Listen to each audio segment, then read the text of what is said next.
ಒಬ್ರು ವಿಜಯಲಕ್ಷ್ಮಿ ಅವರು ಹೇಳಿದ್ರು, ಚಪ್ಪಾಳೆ ತಟ್ಟಿದಾಗ ಕೈಯಲ್ಲಿರುವಂತ ನಾಡಿಗಳು ಆಕ್ಟಿವೇಟ್ ಆಗುತ್ತೆ ಅಂತ. ಅದೇ ರೀತಿ ಕಾಲಿಗೆ ಪಾದಕ್ಕೆ ಹಚ್ಚಿದಾಗ ಏನಾಗುತ್ತೆ, ನೀವು ದಿನಪೂರ್ತಿ ಓಡಾಡಿರ್ತೀರ. ಯಾರೋ ಮಿನಿಸ್ಟರ್ ಬಂದ್ರು, ಯಾರೋ ಪೊಲಿಟಿಷಿಯನ್ ಬಂದ್ರು, ಎಷ್ಟೊಂದು ಹೊತ್ತು ನಿಂತ್ಕೊಂಡಿರ್ತೀರಾ ಸೆಕ್ಯೂರಿಟಿ ಪರ್ಪಸ್ಸಿಗೆ. ಇನ್ಯಾರೋ ಕೈದಿನ ಹಿಡಿಯಕ್ ಹೋಗ್ತೀರಾ, ಓಡ್ಬೇಕಾಗತ್ತೆ. ಟ್ರಾಫಿಕ್ ಪೊಲೀಸ್ ಇದ್ದೀರಾ ಇಲ್ಲಿ, ಟ್ರಾಫಿಕ್ ಡಿಪಾರ್ಟ್ಮೆಂಟ್, ನೀವ್ ಎಷ್ಟೊತ್ತು ನಿಲ್ತೀರಾ ಅಂತ ಹೇಳೋದೇ ಬೇಡ ಸರ್. ನಮ್ಗೆ ನೋಡಿದಾಗ್ಲೇ ನಮ್ಗೆ ಬೇಜಾರಾಗತ್ತೆ, ನಾವು ಸರಿ ಗಾಡಿ ಓಡಿಸ್ಬೇಕು ಅಂತ ನಮ್ಗೆ ಅನ್ಸುತ್ತೆ ಅವಾಗ. ಸೊ ಹಾಗಾಗಿ ಕಾಲು ತುಂಬಾ ಸುಸ್ತಾಗಿ ಹೋಗುತ್ತೆ. ದೇಹಕ್ಕೆ ಸುಸ್ತಾದಾಗ ಕಣ್ಣು ಮುಚ್ಚಿ ನಿದ್ದೆ ಬರುತ್ತೆ, ಕಾಲಿಗೆ ಸುಸ್ತಾದಾಗ ಕಾಲನ್ನು ಯಾರು ನೋಡ್ಕೊಳ್ಳೋದೇ ಇಲ್ಲ ಅಲ್ವಾ.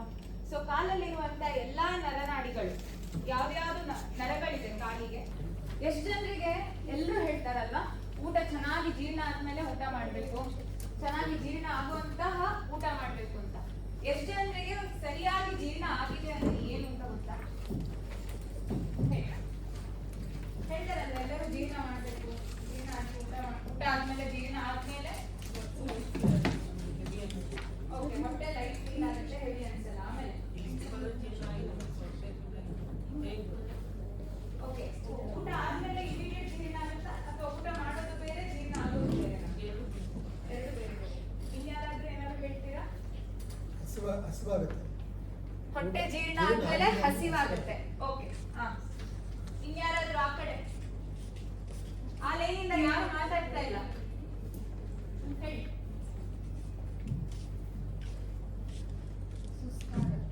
ಹೊಟ್ಟೆ ಊಟ ಜೀರ್ಣ ಆದ್ಮೇಲೆ ಸುಸ್ತಾಗುತ್ತೆ,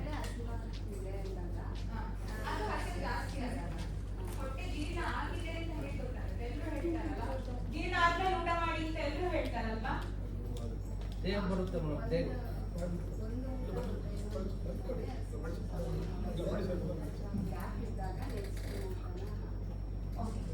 ಸೊ ಜೀರ್ಣ ಚೆನ್ನಾಗಾದಾಗ ಹೊಟ್ಟೆ ಉಬ್ಳು ಬರಲ್ಲ, ಏನು ಕ್ಲಿಯರ್ ಆಗಿರಲ್ಲ, ಏನು ಬರಲ್ಲ, ಹೊಟ್ಟೆ ನೋವು ಬರಲ್ಲ. ಅಲ್ಲಿಗೆ ಶಿವರಾಮ್ ಅವ್ರು ಹೇಳ್ತಾ ಇದಾರೆ ಹೊಟ್ಟೆ ಉಗ್ರ ಬರಲ್ಲ ಜೀರ್ಣ ಆದಾಗ.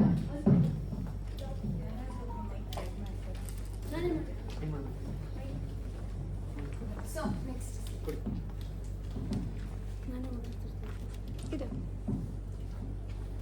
ಜೀರ್ಣ ಆಹಾರ ಲಕ್ಷಣಗಳು. ಆಯುರ್ವೇದದಲ್ಲಿ 2 ಲೈನಿಂದ ತುಂಬಾ ಚಂದವಾದ ಶ್ಲೋಕ ಇದೆ, ತುಂಬಾ ಸುಲಭವಾದಂಥದ್ದು. ನೀವೆಲ್ಲರೂ ನಿಮ್ಮಲ್ಲಿ ನೀವು ನೋಡ್ಕೋಬಹುದು. ಸೊ ನೆಕ್ಸ್ಟ್ ಟೈಮ್ ನೀವು ಎಲ್ಲಾದ್ರೂ ಹೋದಾಗ ನಿಮ್ಗೆ ತಿನ್ಬೇಕಾ ಬೇಡವಾ, ಟೈಮ್ ಆಯ್ತು 2 ಗಂಟೆ ಆಯ್ತು ಊಟ ಮಾಡ್ಬೇಕಾ, 10 ಗಂಟೆ ಆಯ್ತು ಊಟ ಮಾಡ್ಲೇಬೇಕಾ, ಟೈಮ್ ಆಯ್ತು ಅಂತ ಊಟ ಮಾಡ್ಬೇಕಾ, ತುಂಬಾ ಪ್ರಶ್ನೆಗಳು ಬರುತ್ತಲ್ವಾ. ಸೊ ಇದಿಷ್ಟು ಪ್ರಶ್ನೆ ನಿಮ್ಮ ಏನು ಈ ಪೇಪರ್ ಅಲ್ಲಿ ಇದೆಲ್ಲ, ಇದು ಈ ಲಕ್ಷಣಗಳು ನಿಮ್ಮ ದೇಹದಲ್ಲಿ ಇದ್ರೆ ನಿಮಗೆ ಜೀರ್ಣ ಆಗಿದೆ, ನಾನು ತಿನ್ನಬಹುದು. ಇದು ಯಾವ್ದು ಲಕ್ಷಣಗಳಿಲ್ಲ ಅಂದ್ರೆ ಬೇಡ, ಇನ್ನೊಂದ್ ಸ್ವಲ್ಪ ಹೊತ್ತು ನಾನು ಊಟ ಮಾಡದೆ ಇರ್ಬೋದು, ನನ್ಗೇನು ಸಮಸ್ಯೆ ಆಗೋದಿಲ್ಲ. ಸೊ ಏನ್ ಆ ಲಕ್ಷಣಗಳು? ಉದ್ಗಾರ, ಸ್ಲೈಡ್ ನೋಡಿ. ಉದ್ಗಾರ ಶುದ್ಧಿ ಉತ್ಸಾಹೋ ವೇಗೋತ್ಸರ್ಗೋ ಯಥೋಚಿತಃ ಲಘುತಾ ಕ್ಷುತ್ಪಿಪಾಸಾ ಚ ಜೀರ್ಣಾಹಾರಸ್ಯ ಲಕ್ಷಣಂ. ಉದ್ಗಾರ ಶುದ್ಧಿ, ಉದ್ಗಾರ ಅಂದ್ರೆ ತೇಗು, ಉದ್ಗಾರ ಶುದ್ಧಿ ಅಂದ್ರೆ ಶುದ್ಧ ತೇಗು. ತೇಗ್ದಾಗ ಹುಳಿ ಟೇಸ್ಟ್ ಬರೋದು, ಕಹಿ ಟೇಸ್ಟ್ ಬರೋದು, ಏನ್ ತಿಂದಿರ್ತೀವಿ ಅದ್ರ ಟೇಸ್ಟ್ ಬರೋದು. ಎಷ್ಟು ಜನರಿಗೆ ಆತರ ಬರುತ್ತೆ? ತಿಂದಾಗ ತೇಗ್ ಬಂದಾಗ ಹುಳಿ ತೇಗ್ ಬರುತ್ತೆ. ಹಾ, ಏನ್ ಹಿಂದೆ ಏನ್ ತಿಂದಿದ್ವಿ ಅದ್ರ ಟೇಸ್ಟ್ ಬರ್ತಾ ಇದೆ ಅಂದ್ರೆ ಇನ್ನು ಊಟ ಹೊಟ್ಟೆಲೇ ಇದೆ, ಜೀರ್ಣ ಆಗಿಲ್ಲ. ಹಾಗಾಗಿ ಜೀರ್ಣ ಆಗಿಲ್ಲ, ಊಟ ತಿನ್ನೋ ಅವಶ್ಯಕತೆ ಇಲ್ಲ, ಆ ಜೀರ್ಣ ಕರೆಕ್ಟ್ ಆಗಿ ಆಗ್ಬೇಕು. ಉದ್ಗಾರ ಶುದ್ಧಿ. ಇನ್ನೊಂದು ಉತ್ಸಾಹ. ಯಾರು ಹೇಳಿದ್ರಲ್ಲ ಫುಲ್ ಆಕ್ಟಿವ್ ಆಗಿರುತ್ತೆ ಅಂತ. ಜೀರ್ಣ ಆದ್ಮೇಲೆ ಸರಿಯಾದಂತ ಆಹಾರ ಜೀರ್ಣ ಆದ್ರೆ ಕುತ್ಕೊಂಡಿರೋಣ, ಬೇಡಪ್ಪ ಯಾರು ಹೋಗ್ತಾರೆ ಹೊಟ್ಟೆ ತುಂಬಾ ತಿನ್ಬಿಟ್ಟೆ, ಆ ಫೀಲಿಂಗ್ ಇರಲ್ಲ. ಎಷ್ಟೇ ಹೊತ್ತಾದ್ರೂ ಹಾ ನಾನು ತಿಂದೆ, ನನ್ಗೆ ಇವಾಗ ಶಕ್ತಿ ಇದೆ, ನಾನು ಹೋಗ್ತೀನಿ, ಕೆಲಸ ಮಾಡ್ತೀನಿ, ಮೀಟಿಂಗ್ ಅಟೆಂಡ್ ಮಾಡ್ತೀನಿ, ಉತ್ಸಾಹ ಇರುತ್ತೆ ದೇಹದಲ್ಲಿ, ಮಾಡೋಣ ಮಾಡೋಣ ಅಂತ. ವೇಗೋತ್ಸರ್ಗ ಯಥೋಚಿತಾಹ, ಸುಲಭವಾಗಿ ಮಲ ಮೂತ್ರ ಎರಡು ಹೋಗುವಂಥದ್ದು. ಬೆಳಿಗ್ಗೆ ತುಂಬಾ ಪ್ರೆಷರ್ ಹಾಕ್ಬೇಕು ಹೋಗೋದಿಕ್ಕೆ, ಅಥವಾ ಎಷ್ಟೆಷ್ಟೊತ್ತಿಗೋ ಬರುತ್ತೆ. ಇವತ್ತು 2 ಗಂಟೆಗೆ ಬಂದು ನಾಳೆ 6 ಗಂಟೆಗೆ ಬರುತ್ತೆ, ನಾಡಿದ್ದು ಸಂಜೆ ಬರುತ್ತೆ, ಇನ್ನೊಂದಿನ ಎಲ್ಲೆಲ್ಲ ಇದ್ದಾಗ ಏನ್ ಮಾಡ್ಬೇಕು ಗೊತ್ತಾಗಲ್ಲ, ಹೌದಾ? ಇದ್ಯಾ? ಅದರರ್ಥ ಜೀರ್ಣ ಆಗ್ತಾ ಇಲ್ಲ ದೇಹದಲ್ಲಿ. ಸೊ ಇವಾಗ ನಿಮ್ಗೆ ನಿಮ್ ಜೀರ್ಣಕ್ರಿಯೆ ಬಗ್ಗೆ ಗೊತ್ತಾಗ್ತಾ ಇದೆ. ಸೊ ಈ ಲಕ್ಷಣಗಳು ಇಲ್ಲ ಅಂದ್ರೆ ನಿಮ್ಮ ಜೀರ್ಣಕ್ರಿಯೆ ಸರಿ ಇಲ್ಲ, ಅಜೀರ್ಣ ಇದೆ ಅಂತ. ನಾಲ್ಕನೇದು, ದೇಹದಲ್ಲಿ ಹಗುರವಾದ ಭಾವನೆ. ಹೇಳಿದ್ನಲ್ಲ ಫಸ್ಟ್, ಯಾರು ಹೇಳಿದ್ರಲ್ಲ ಲೈಟ್ ಆಗಿರುತ್ತೆ ಅಂತ ಅರ್ಥ ಆಗುತ್ತೆ. ನೆಕ್ಸ್ಟ್ ತಿನ್ಬೇಕಾದ್ರೆ ಹಸಿವಾಗುತ್ತೆ. ಕರೆಕ್ಟ್ ಆಗಿ ಆಹಾರ ಜೀರ್ಣ ಆದ್ರೆ ಹಸಿವಾಗುತ್ತೆ. ಎರಡನೇದು ಬಾಯಾರಿಕೆನೂ ಆಗುತ್ತೆ, ಬರೀ ಹಸಿವಲ್ಲ, ನೀರು ಕುಡಿಬೇಕು ಅನಿಸ್ತಾ ಇದೆ, ಹೊಟ್ಟೆ ಖಾಲಿ ಇದೆ. ಇದಿಷ್ಟು ಲಕ್ಷಣಗಳು ನಿಮಗೆ ಕಂಡು ಬಂದ್ರೆ ನಿಮ್ಮ ದೇಹದಲ್ಲಿ ಜೀರ್ಣ ಆಗಿದೆ ಅಂತ ಅರ್ಥ. ಇದಿಲ್ಲ ಅಂದ್ರೆ ಅಜೀರ್ಣ ಇದೆ ಅಂತ ಅರ್ಥ. ಸೊ ಎಷ್ಟೊಂದ್ಸಲಿ ಏನಾಗುತ್ತೆ, ರಾತ್ರಿ 10 ಗಂಟೆಗೆ 11 ಗಂಟೆಗೆ ಕೆಲಸ ಮುಗಿಸಿ ಮನೆಗೆ ಬರ್ತೀರಾ, 10 ಗಂಟೆ ಆಯ್ತು, ಹೊಟ್ಟೆ ಹಸಿತಾ ಇಲ್ಲ, 10 ಗಂಟೆ ಆಗಿದೆ, ರಾತ್ರಿ ಊಟ ಮಾಡದೆ ಇರೋದು ಸರಿನಾ? ಈ ಲಕ್ಷಣಗಳು ಇಲ್ಲ ಅಂದ್ರೆ ಊಟ ಮಾಡ್ಲಿಕ್ಕೆ ಹೋಗ್ಬಾರ್ದು. ಅಂದ್ರೂ ಭಯ ಇದೆಯಲ್ಲ, ಶುಗರ್ ಡೌನ್ ಆದ್ರೆ ಅಥವಾ ಮಧ್ಯರಾತ್ರಿ ಹಸಿವಿಂದ ಎಚ್ಚರಿಕೆ ಆದ್ರೆ ಆತರ ಯೋಚನೆ ಬರುತ್ತಲ್ಲ, ಒಂಚೂರು ತಿನ್ಬಿಡ್ತೀನಿ ಅಂತ. ಸೊ ಅದ್ರ ಬದಲು ಒಂದು ಹಣ್ಣನ್ನ ಅಥವಾ ಒಂದು ಗ್ಲಾಸ್ ಬಿಸಿ ಹಾಲು ಅರಿಶಿನ ಜೊತೆ ಆತರ, ಅಥವಾ ಒಂದು ಹಣ್ಣು, ಯಾವ್ದಾದ್ರೂ ಹಣ್ಣು, ಇಲ್ಲ ನನಗೆ ಹಾಲು ಹಿಡಿಸಲ್ಲ, ಮಜ್ಜಿಗೆ, ಸೊ ಆ ತರದನ್ನ ತಗೊಂಡು ರಾತ್ರಿ ಹೊತ್ತು ಮಲ್ಕೊಳ್ಬಹುದು, ಎಷ್ಟೇ ಲೇಟ್ ಆದ್ರೂ. ಸೊ ನಮ್ಮ ಕನ್ನಡದಲ್ಲಿ ಹೇಳಿದಾರಲ್ಲ, ಒಂದೊತ್ತು ತಿಂದವನು ಎರಡೊತ್ತು ಹೋಗಿ, ಮೂರೊತ್ತು, ನಾಲ್ಕೊತ್ತು. ಸೊ ನಾವ್ಯಾರು ಯೋಗಿಗಳಲ್ಲ, ನಾವ್ಯಾರು ಧ್ಯಾನ ಮಾಡ್ತಾ ಇಲ್ಲ, ನಾವು ಎಲ್ಲೋ ಒಂದ್ ಕಡೆ ಕೂತಿಲ್ಲ, ಮನಸ್ಸಿಗೆ ಮಾತ್ರ ಇವಾಗ ಕೆಲಸ ಕೊಡ್ತಾ ಇಲ್ಲ. ನಮಗೆ ನಮ್ಮದೇ ಆದಂತ ಜವಾಬ್ದಾರಿಗಳಿವೆ, ನಾವೆಲ್ಲ ಭೋಗಿಗಳು. ಸೊ ಎಷ್ಟೊತ್ತು ತಿನ್ಬೇಕು, ಬಟ್ ಆಗಲ್ಲ ಕೆಲವೊಂದ್ಸಲ. ಈಗ ನಿಮ್ದು ಟೈಮಿಂಗ್ಸ್ ಹೇಳಲಿಕ್ಕಾಗಲ್ಲ, ರಾತ್ರಿ ಲೇಟ್ ಆಗುತ್ತೆ, ಹಸಿವಾಗುತ್ತೆ, ಶಕ್ತಿ ಬೇಕು. 2 ಹೊತ್ತು ಬೆಳಿಗ್ಗೆ ಹೋಗಿ ಸಂಜೆ ಬರೋದಾದ್ರೆ 2 ಹೊತ್ತು ಓಕೆ. ಸೊ ಆ ತರ ಇದ್ದಾಗ ನಾನು ಹೇಳಿದ್ನಲ್ಲ, ಹಾಲು ಕುಡಿಯುವಂಥದ್ದು, ಹಣ್ಣುಗಳು ತಿನ್ನುವಂಥದ್ದು, ಆ ಹಸಿವಾಗುವಂತ ಗ್ಯಾಪ್ ಅಲ್ಲಿ ಡ್ರೈ ಫ್ರೂಟ್ಸ್, ಒಣ ದ್ರಾಕ್ಷಿ ಮತ್ತೆ ಅಂಜೂರ, ಇದೆರಡು, ಕಾಜು ಪಿಸ್ತಾ ಎಲ್ಲ ಅಲ್ಲ, ವಾಲ್ನಟ್, ಈ ತರದನ್ನ ನೀವು ನಿಮ್ಮ ಆಹಾರದಲ್ಲಿ ಬಳಸ್ಬೋದು. ಸೊ ನೆಕ್ಸ್ಟ್ ಟಾಪಿಕ್ ಹೋಗೋಣ, ನಿದ್ದೆ. ನಿದ್ದೆ ಅಂದ್ರೆ ಏನ್ ಅನ್ಸುತ್ತೆ? ರಿಲ್ಯಾಕ್ಸ್. ಓಕೆ, ನಿದ್ದೆ ಅಂದ್ರೆ ಸುಖ. ಆಮೇಲೆ ಬಾಡಿ ರಿಲ್ಯಾಕ್ಸೇಷನ್. ಎಷ್ಟೊತ್ತಿಗೆ ಮಲ್ಕೊಳ್ಬೇಕು? ನಿಮ್ಮ ಉದ್ಯೋಗನ ಬಿಟ್ಬಿಡಿ, ಜನರಲ್ ಆಗಿ ಎಷ್ಟೊತ್ತಿಗೆ ಮಲ್ಕೊಂಡ್ರೆ ಒಳ್ಳೇದು? 9 ರಿಂದ 10 ಗಂಟೆ. ಆಮೇಲೆ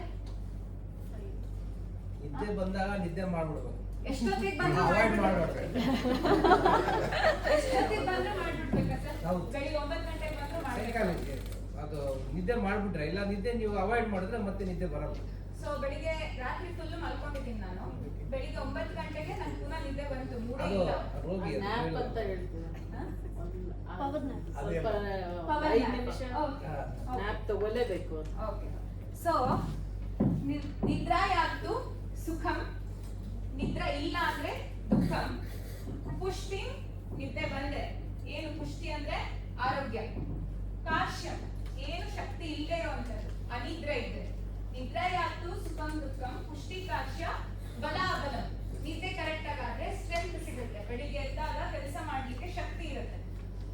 ಪ್ರಶತಾಂ ಕ್ಲೀಬತಾಂ ಅಂದ್ರೆ ಈ ಶ್ಲೋಕ ಎಷ್ಟು ಚೆನ್ನಾಗಿದೆ ಅಂದ್ರೆ, ನಿದ್ದೆ ಮಾಡಿದವನಿಗೆ ಏನೇನು ಇರುತ್ತೆ ಅಂತಾನು ಹೇಳಿದ್ದಾರೆ. ಇಲ್ಲ, ಶ್ಲೋಕ ಹಾಕಿಲ್ಲ ನಾನು. ನಿದ್ದೆ ಮಾಡಿದ್ರೆ, ಕರೆಕ್ಟ್ ಆಗಿ ಮಾಡಿದ್ರೆ ಏನೇನಾಗುತ್ತೆ? ಪುಷ್ಟಿ ಸಿಗುತ್ತೆ, ಕರೆಕ್ಟ್ ಆಗಿ ನರಿಶ್ಮೆಂಟ್ ಸಿಗುತ್ತೆ, ಶಕ್ತಿ ಸಿಗುತ್ತೆ, ಕೆಲಸ ಮಾಡ್ಲಿಕ್ಕೆ ಉತ್ಸಾಹ ಸಿಗುತ್ತೆ, ಜೀವನ ಸಿಗುತ್ತೆ. ನಿದ್ರೆ ಮಾಡ್ಲಿಲ್ಲ ಅಂದ್ರೆ ಇದ್ರದೆಲ್ಲ ಅಪೋಸಿಟ್. ನಿಮ್ಗೆ ಗೊತ್ತಲ್ವಾ, ರಾತ್ರಿ ನಿದ್ದೆ ಮಾಡಿಲ್ಲ ಅಂದ್ರೆ ಬೆಳಿಗ್ಗೆ ಕೆಲಸದಲ್ಲಿ ಏನು, ನಿಮ್ಮ ಕೆಳಗಡೆ ಇರೋಂಥವರೆಲ್ಲ ಯೋಚನೆ ಮಾಡ್ತಾರೆ, ಸರ್ ಸ್ವಲ್ಪ ರಾಂಗ್ ಇದ್ದಾರೆ, ಇವತ್ತು ಹೋಗಲ್ಲ, ನಾನು ಸ್ವಲ್ಪ ಹೊತ್ತು ಬಿಟ್ಟು ಹೋಗ್ತೀನಿ ಅಲ್ವಾ? ಬೇಡ ಸರ್, ಸ್ವಲ್ಪ ಮೈಂಡ್ ಸರಿ ಇಲ್ಲ ಇವಾಗ, ಆಮೇಲೆ ಮಾತಾಡೋಣ ಅವ್ರ ಹತ್ರ, ರಾಂಗ್ ಆಗ್ಬಿಡ್ತಾರೆ ಅಲ್ವಾ? ನಿದ್ದೆ ಕರೆಕ್ಟ್ ಆಗದೆ ಇರುವಂತಹ ಸಮಯದಲ್ಲಿ ಕಂಡು ಬರುವಂತಹ ಲಕ್ಷಣಗಳಿವೆ, ಆಯ್ತಾ? ಸೊ ಯಾವಾಗ ಮಾಡ್ಬೇಕು? 10 ರಿಂದ 11 ಗಂಟೆ ಸುಮಾರಿಗೆ, ಮ್ಯಾಕ್ಸಿಮಮ್ 11 ಗಂಟೆ. 9 ರಿಂದ 10 ಬೆಸ್ಟ್. ಎಷ್ಟೊಂದು ಜನರಿಗೆ ಆಗಲ್ಲ ಇಲ್ಲಿ. ಕೆಲಸ ಮುಗಿಸಿ ಹೋಗುವಾಗ. ಸೊ ನೀವು ಎಷ್ಟೊತ್ತಿಗೆ ಹೋಗ್ತೀರಾ ಅಷ್ಟೊತ್ತಿಗೆ ಮಲ್ಕೊಂಡ್ರು ತೊಂದರೆ ಇಲ್ಲ. ಆದ್ರೆ ನೀವು ಮನೇಲೇ ಇದ್ದೀರಾ 10 ಗಂಟೆಗೆ, ನಿದ್ದೆ ಮಾಡ್ಬೋದು, ನಿದ್ದೆ ಬರ್ತಾ ಇದೆ, 10 ಗಂಟೆಗೆ ಏನ್ ಮಲ್ಕೊಳ್ಳೋದು ಇಷ್ಟು ಬೇಗ ಇದೆ ಅಲ್ವಾ ಆ ತರ ಅನ್ನೋ ಥಾಟ್. ಇಷ್ಟೊಂದು ಬೇಗ ಮಲ್ಕೊಳ್ಳೋದು 10 ಗಂಟೆಗೆ ರಾಂಗ್. ನಿದ್ದೆ ಬಂದಾಗ್ಲೇ ಮಾಡ್ಬೇಕು. 10 ಗಂಟೆಗೆ ನಿದ್ದೆ ಬರ್ತಿದೆ ಅಂದ್ರೆ 10 ಗಂಟೆಗೆ ಮಾಡ್ಬಿಡ್ಬೇಕು. 10 ಗಂಟೆಗೆ ನಿದ್ದೆ ತಪ್ಪಿಸಿದ್ರೆ 12-1 ಗಂಟೆ ತನಕ ನಿದ್ದೆ ಬರಲ್ಲ. ನಿದ್ದೆ ಬರ್ಲಿಲ್ಲ ಅಂದ್ರೆ ನಾನು ಲಾಸ್ಟ್ ಟೈಮ್ ಕೊಟ್ಟಿರೋ ಟಿಪ್ ನ ಯೂಸ್ ಮಾಡಿ. ನೆಕ್ಸ್ಟ್, ಆಹಾರ ಜೀರ್ಣವಾದ ಬಳಿಕ ನಿದ್ದೆ ಮಾಡ್ಬೇಕು. ಜೀರ್ಣ ಆಗೋದು ಅದಕ್ಕೆ ಎಷ್ಟೊತ್ತು ಬೇಕು? 1-2 ಗಂಟೆ ಆದ್ರೂ ಗ್ಯಾಪ್ ಬೇಕು. ಲೇಟ್ ಬಂದಾಗ ಗ್ಯಾಪ್ ಇರೋದಿಲ್ಲ, ಅಟ್ಲೀಸ್ಟ್ 1 ಗಂಟೆ ಆದ್ರೂ ಗ್ಯಾಪ್ ಕೊಡ್ಬೇಕು, ಅಥವಾ ಅರ್ಧ ಗಂಟೆ. ಸೊ ಅದಕ್ಕೆ ನಾನು ಹೇಳಿದ್ದು, ರಾತ್ರಿ ಹಸಿವೆ ಇಲ್ಲ ಕೆಲಸ ಮುಗಿಸಿ ಬಂದಾಗ ಅಂದ್ರೆ ಲೈಟ್ ಆಗಿ ಹಾಲು ಅಥವಾ ಹಣ್ಣು ಮಾತ್ರ ತಿನ್ನಿ. ಊಟ ಮಾಡ್ಲೇಬೇಕು ಅನ್ನೋ ಕಾರಣ ಊಟ ಮಾಡ್ಬೇಡಿ.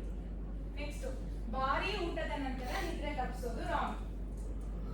ಎಲ್ಲಿ ಬಿರಿಯಾನಿ, ಕಬಾಬ್, ಏನೇನ್ ತಿಂತೀರಾ? ರೋಟಿ, ಕರಿ, ಪನ್ನೀರ್, ಮಂಚೂರಿ, ಹೆವಿ ಐಸ್ ಕ್ರೀಮ್. ಯಾವ್ದಾರ ಐಸ್ ಕ್ರೀಮಿಗೆ ಹೋಗಿ ಹೆವಿ ತಿಂದು ಚೆನ್ನಾಗಿ ಪಾರ್ಟಿ ಎಲ್ಲ ಆಯ್ತು, ಮನೆಗೆ ಬಂದು ಸೀದಾ ಮಲ್ಕೊಂಡ ಅಂದ್ರೆ ಇದೆ ಅಲ್ವಾ ಡೈಲಾಗ್? Very wrong. ಆಯ್ತಾ? ಸೊ ಎಲ್ಲೇ ಆದ್ರೂ ಎಷ್ಟು ತಿನ್ಬೇಕು ಅನ್ನೋದು ನಿಮಗೀಗ ಗೊತ್ತಾಗಿದೆ, ಯಾವಾಗ ತಿನ್ಬೇಕು ಅನ್ನೋದು ಗೊತ್ತಾಗಿದೆ, ಆ ಟೈಮಿಗೆ ತಿನ್ಲಿಕ್ಕೆ ಆಗ್ಲಿಲ್ಲ ಅಂದ್ರೆ ಏನ್ ಮಾಡ್ಬೇಕು ಅನ್ನೋದು ಗೊತ್ತಾಗಿದೆ.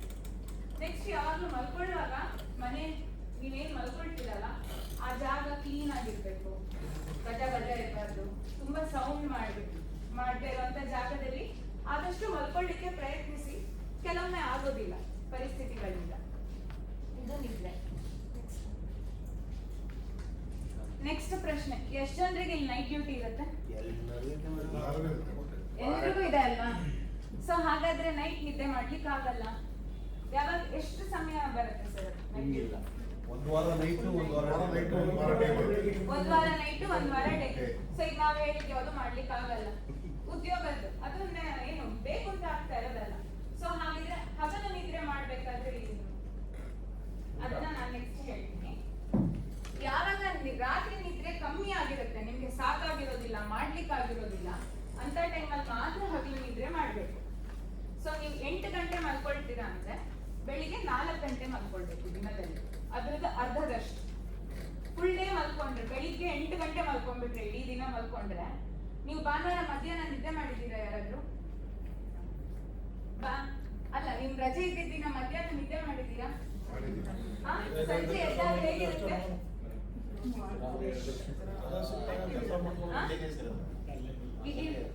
ರಾತ್ರಿ ಆಯ್ತು, ಟೈಮ್ ಎಷ್ಟಾಯ್ತು ಅಂತ ಗೊತ್ತಿಲ್ಲ, ಕನಸಲ್ಲಿ 10ನೇ ಕ್ಲಾಸ್ ಎಕ್ಸಾಮ್ ಪುನಃ ಬರೀತಾ ಇರ್ತೀವಿ, ಹೌದಾ? ಯಾವ್ದೋ ಕಳ್ಳನಿಂದ ಓಡ್ತಾ ಇರ್ತೀವಿ, ಏನೋ ಆಯ್ತು, ಪ್ರಮೋಷನ್ ಆಯ್ತು, ಡಿಮೋಷನ್ ಆಯ್ತು, ಏನೇನೋ ಕನ್ಸು ಬಿದ್ದಿರುತ್ತಲ್ವಾ? ಸೊ ಹಾಗಾಗಿ ರಾತ್ರಿ ನಿದ್ದೆ ಮಿಸ್ ಆದಾಗ, ನೈಟ್ ಡ್ಯೂಟಿಲಿ ಇದ್ದಾಗ, ನೆಕ್ಸ್ಟ್ ದಿನ ನೀವು ಡ್ಯೂಟಿ ಮುಗಿಸಿ ಬಂದಾಗ ಅದರ ಅರ್ಧ ದಿನ ನೀವು ಯಾವ ಅರ್ಧ ಸಮಯ, ಈಗ ನೀವು 8 ಗಂಟೆ ಮಲ್ಕೋತೀರಾ ಅಂದ್ರೆ 4 ಗಂಟೆ, 4 ರಿಂದ 5, 6 ಗಂಟೆ ಮಲ್ಕೊಳ್ತೀರಾ ಅಂದ್ರೆ 3 ರಿಂದ 4, ಆ ತರ ಅಷ್ಟು ನಿದ್ದೆ ನಿಮ್ಮ ದೇಹಕ್ಕೆ ಸಾಕಾಗುತ್ತೆ. ಯಾಕಂದ್ರೆ ಅಷ್ಟು ಹೊತ್ತು ಎಚ್ಚರ ಇರೋದ್ರಿಂದ ದೇಹ ತುಂಬಾ ಸುಸ್ತಾಗಿರುತ್ತೆ, ಮಲ್ಕೊಂಡು ಕೂಡಲೇ ನಿದ್ದೆ ಬರುತ್ತೆ. ಯಾಕಂದ್ರೆ ಎದ್ದು ಪುನಃ ಕೆಲ್ಸಕ್ಕೆ ಹೋಗ್ಬೇಕಲ್ಲ, ಸಂಜೆ ಪುನಃ ನೈಟ್ ಡ್ಯೂಟಿ ಮಾಡ್ಲಿಕ್ಕೆ ಹೋಗ್ಬೇಕಲ್ಲ, ಒಂದು ಅದು. ಎರಡನೇದು, ಆದಷ್ಟು ಖಾಲಿ ಹೊಟ್ಟೆಯಲ್ಲಿ ಮಲ್ಕೊಂಡ್ರೇನೆ ಬೆಸ್ಟ್ ಡ್ಯೂಟಿ ಮುಗಿಸಿ ಬಂದಾಗ. ಆದ್ರೆ ಕೆಲವೊಮ್ಮೆ ಹಸುವಿಂದ ನಿದ್ದೆ ಬರೋದಿಲ್ಲ, ಲೈಟ್ ಆಗಿ ಏನಾದ್ರೂ ತಿನ್ಬೇಕು. ನಿಮ್ಗೀಗ ಮಿಲೆಟ್ಸ್ ಇದು ತುಂಬಾ ಆಪ್ಷನ್ಸ್ ನಿಮ್ಗೀಗ ಡೈಲಿ ಫುಡ್ ಇದು ಕೊಡ್ತಾ ಇದ್ದಾರೆ. ಅಂತ ಟೈಮಲ್ಲಿ ಹೆಸರು ಕಾಳು ತುಂಬಾ ಒಳ್ಳೆ ಅಂತ ಹೆಸರು ಕಾಳಿನ ಉಸ್ಲಿ ಅಥವಾ ಹೆಸರು ಕಾಳಿನ ಸೂಪ್ ಬೇಯಿಸಿ ಒಗ್ಗರಣೆ ಹಾಕೊಂತಾರೆ, ಅದಕ್ಕೊಂದು ಡ್ರಾಪ್ ತುಪ್ಪ, 1 ಚಮಚ ತುಪ್ಪ ಹಾಕೊಂಡು ತಿಂದ್ರೆ ಅದು ತುಂಬಾ ಲೈಟ್, ನಿಮ್ಗೆ ಹೊಟ್ಟೆನೂ ಫುಲ್ ಆಗುತ್ತೆ, ನಿದ್ದೆನೂ ಚೆನ್ನಾಗಿ ಬರುತ್ತೆ. ಸೊ ತುಂಬಾ ಹೆವಿ ತಿಂದು ಮಲಗಿದ್ರೆ ಜೀರ್ಣ ಆಗೋದಿಲ್ಲ, ಪುನಃ ಎದ್ದಾಗ ಒಂಥರ ಉತ್ಸಾಹ ಇರೋದಿಲ್ಲ, ಮತ್ತೆ ದಪ್ಪ ಆಗುತ್ತೆ, ಜೀರ್ಣ ಸರಿ ಆಗೋದಿಲ್ಲ. ಸೇಮ್ ಅದೇ ಸೈಕಲ್ ಹೆಂಗು ಅದೇ ದಾರಿನೇ ಹಿಂಗೂ ಹೋಗ್ಬೋದು, ಹೀಗೂ ಹೋಗ್ಬೋದು. ನಾವು ಲಾಸ್ಟ್ ಟೈಮ್ ಹಿಂಗ್ ಹೋಗಿದ್ವಿ, ದಪ್ಪ ಆಗೋದು ಹೇಗೆ ಅಂತ ಇವಾಗ ಈ ದಾರಿಲಿ ಹೋಗ್ತಾ ಇದೀವಿ ಅಷ್ಟೇ. ಸೊ ನೈಟ್ ಡ್ಯೂಟಿದಾಯ್ತು. ಎರಡನೇದು, ಕೆಲ್ಸಕ್ಕೆ ಹೋಗಿರ್ತೀವಿ, ಹೋದ್ಮೇಲೆ ಒಂಚೂರು ನಿದ್ದೆ ಬರುತ್ತೆ ಅಲ್ವಾ? ಕೆಲವೊಂದ್ಸರಿ ಮಧ್ಯಾಹ್ನ ನಿದ್ದೆ ಬರುತ್ತೆ, ಏನ್ ಮಾಡ್ಬೇಕು ಗೊತ್ತಾಗೋದಿಲ್ಲ. ಸೊ ಆ ಟೈಮಲ್ಲಿ ಏನ್ ಮಾಡ್ಬೇಕಂದ್ರೆ ಕೂತ್ಕೊಂಡು ನಿದ್ದೆ ಮಾಡೋದು ಮಲ್ಕೊಂಡು ನಿದ್ದೆ ಮಾಡೋದಕ್ಕಿಂತ ಬೆಟರ್.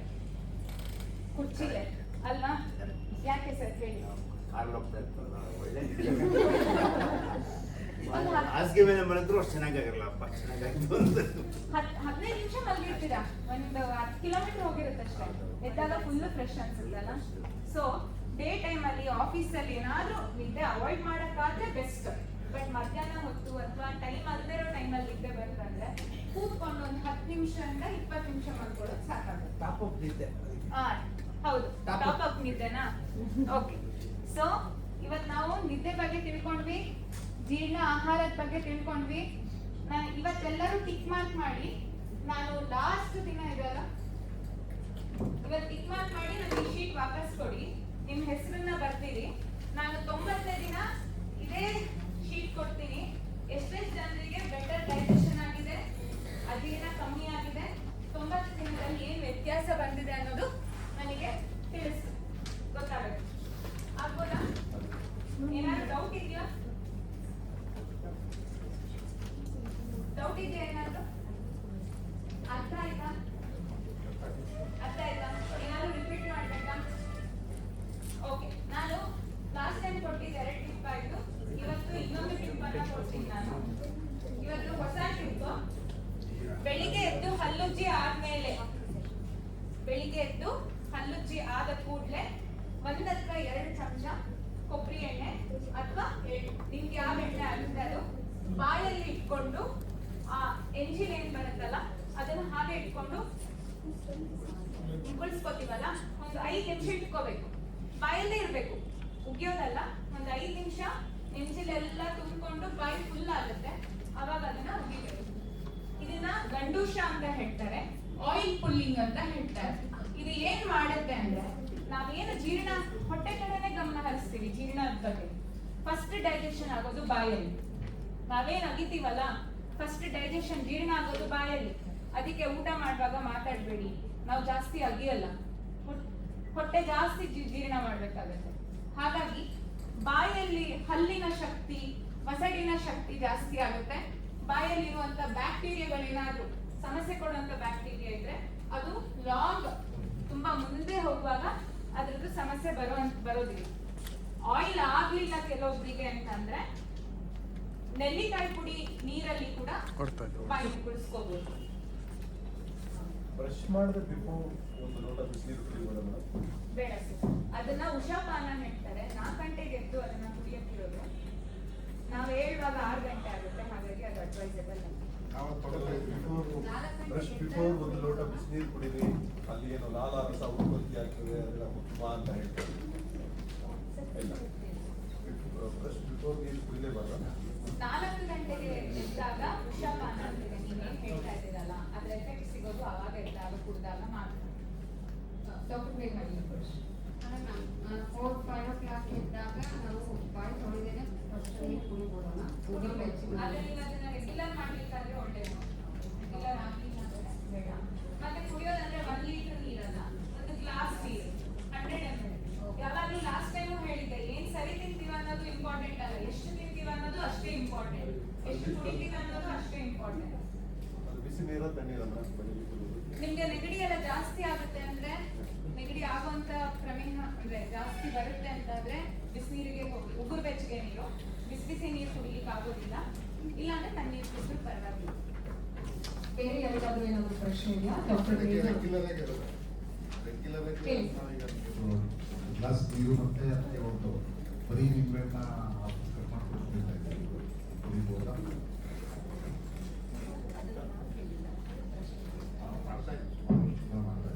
ಓಕೆ, ನಿಮ್ಮ ಸಣ್ಣ ಇರೋರಿಗೆ ನಾವು ಅದನ್ನ ಅಡ್ವೈಸ್ ಮಾಡೋದಿಲ್ಲ. ಬರೀ ನಿಂಬೆಹಣ್ಣು ನೀರಾದ್ರೆ ಜೇನುತುಪ್ಪ ಹಾಕೋದು.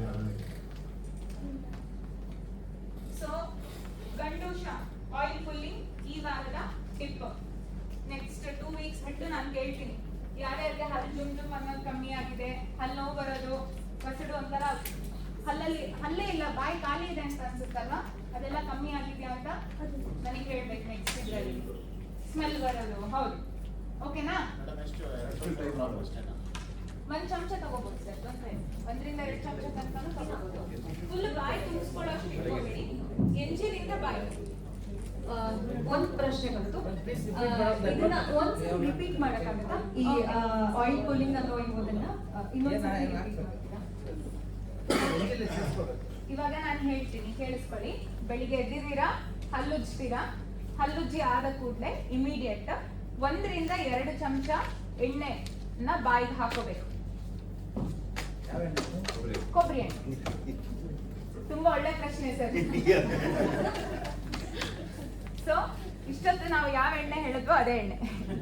1 ಚಮಚ 2 ಚಮಚ ಬಾಯಿಗೆ ಹಾಕೊಂಡು ಹಾಗೆ ಬಾಯಿ ಮುಚ್ಕೊಂಡೇ ಇರೋದು. ಎಂಜಿಲ್ ಏನು ಉತ್ಪತ್ತಿ ಆಗುತ್ತಲ್ಲ ಅದ್ರ ಬಾಯಲ್ಲಿ ಫುಲ್ ಹಾಗೆ ಇರುತ್ತೆ. ಬಾಯಿ ಫುಲ್ ಆಗುತ್ತೆ ಎಂಜಿಲಿಂದಾನೆ. ಎಕ್ಸ್ಪ್ಲೇನ್ ಮಾಡ್ತಾ ಇದ್ದೀನಿ ನಾನು, ವರ್ಡ್ ಅಲ್ಲಿ ಕನ್ಫ್ಯೂಷನ್ ಬೇಡ ಅಂತ. ನನ್ನ ಮುಖದ ಆಕ್ಷನ್ ನೋಡಿ, ಹಾಗೆ ಇಟ್ಕೊಳ್ಳಿ. ಇನ್ನು ನಿಮ್ಗೆ ಬಾಯಿ ಮುಚ್ಚಿಟ್ಕೊಳ್ಳಿಕ್ ಆಗಲ್ಲ, ಸೋರ್ ಬಿಡುತ್ತೆ ಬಾಯಿಂದ ಅಂತ ಆಗುವಾಗ ಅದನ್ನ ತುಪ್ಪಿ ಇನ್ನೊಂದ್ಸಲಿ ಬಾಯಿ ಮುಚ್ಚಿಸ್ಕೊಳ್ಳಿ ಅಷ್ಟೇ. ಏನು ಡೌಟ್ ಇಲ್ಲ ಅಲ್ಲ? ಇದು ಈ ವಾರದ ಟಿಪ್. Thank you. ಅವರು ಇನ್ನೊಂದು ಮಾತು ಕೂಡ ಹೇಳಿದ್ರು, ಅಕಸ್ಮಾತ್ ಕೊಬ್ಬರಿ ಎಣ್ಣೆ ವಾಸನೆ ಕೆಲವರಿಗೆ ಆಗ್ಲಿಲ್ಲ ಅಂದ್ರೆ ಅದನ್ನ ಒಂದ್ಸಲ ಅಕಸ್ಮಾತ್ ಯಾರಿಗಾದ್ರೂ ಕೊಬ್ಬರಿ ಎಣ್ಣೆ ವಾಸನೆ ಆಗ್ಲಿಲ್ಲ ಅಂದ್ರೆ ನೆಲ್ಲಿಕಾಯಿ ಪುಡಿ, ನೀರು, ಬಿಸಿನೀರು, ಉಗುರು ಬೆಚ್ಚಗೆ ನೀರು. ನಿಮಗೆ ಎಷ್ಟು ಬಿಸಿ ತಡ್ಕೊಳ್ಳಿಕ್ಕಾಗತ್ತೆ, ಸುಡೋ ಅಂತ ಬಿಸಿ ಅಲ್ಲ, ನಿಮ್ಮ ಬಿಸಿಯ ಎಷ್ಟು ಉಗುರು ಬೆಚ್ಚಗೆ ಇದೆ ಅಲ್ಲ ಅಷ್ಟು ನೀರಿಗೆ 1 ಚಮಚ ನೆಲ್ಲಿಕಾಯಿ ಪುಡಿ ಹಾಕೊಂಡು ಕೂಡ ಬಾಯಿಯನ್ನ ಮುಕ್ಕಳಿಸ್ಬೋದು.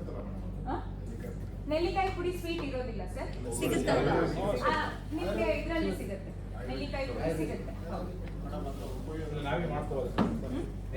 ನೆಲ್ಲಿಕಾಯಿನ ನೀವು ಒಣಗಿಸಿ ಕೂಡ ಪುಡಿ ಮಾಡಿ ಇಟ್ಕೋಬಹುದು, ತೊಂದರೆ ಇಲ್ಲ. ಸರಿ, ನೆಕ್ಸ್ಟ್ ಕ್ಲಾಸ್ ಅಲ್ಲಿ ಸರ್ ಯಾವ್ದು ಸರ್? ನೆಲ್ಲಿಕಾಯಿನ ಆಯಿಲ್ ಕೂಲಿಂಗ್ ಇದೆ. ಆಯಿಲ್ ಕೂಲಿಂಗ್ ಯಾಕೆ ಮಾಡೋದು ಅಂತಂದ್ರೆ, ನಮ್ಮ ದೇಹದಲ್ಲಿ ಜೀರ್ಣಕ್ರಿಯೆ ಫಸ್ಟ್ ಶುರು ಆಗೋದು ಬಾಯಲ್ಲಿ.